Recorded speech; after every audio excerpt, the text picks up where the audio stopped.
ಕರ್ನಾಟಕದ ಬಡವರ ವೈಷ್ಣವ ದೇವಿ ಎಂದು ಹೇಳಿ ಹಾಸನಾಂಬ ಹೇಳಬಹುದು.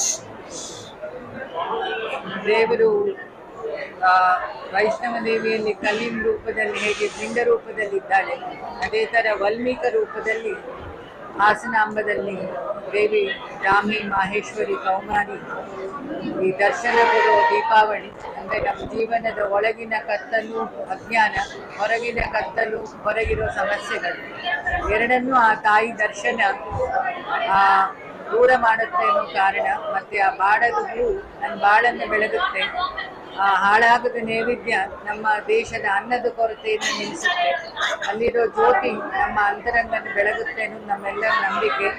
ಈ ಸಲ ವಿಶೇಷ ಏನಂದರೆ,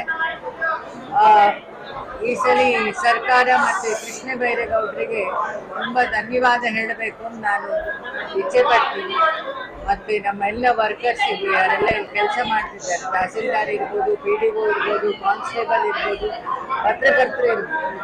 ಸೊ ಅವರೆಲ್ಲ ಬಿ ಫ್ರ್ಯಾಂಕ್ ಆಗಿ ಟ್ರಾನ್ಸ್ಪರೆನ್ಸಿಯಿಂದ ಈ ಸಲ ದೇವ್ರ ದರ್ಶನ ಆಗಿದೆ. ದೇವರಿಗೆ ಬಡವರು ಇಲ್ಲ, ಶ್ರೀಮಂತರು ಇಲ್ಲ. ಹೋದು 4 ವರ್ಷದ ಕಂಪ್ಯಾರಿಸನ್ ಮಾಡಿದರೆ ಡಿಸಿಪ್ಲಿನ್ ಮೇಕ್ಸ್ ಡಿವೈನ್ ಅನ್ನೋದು ಈ ಸಲ ಪ್ರೂವ್ ಆಗಿದೆ.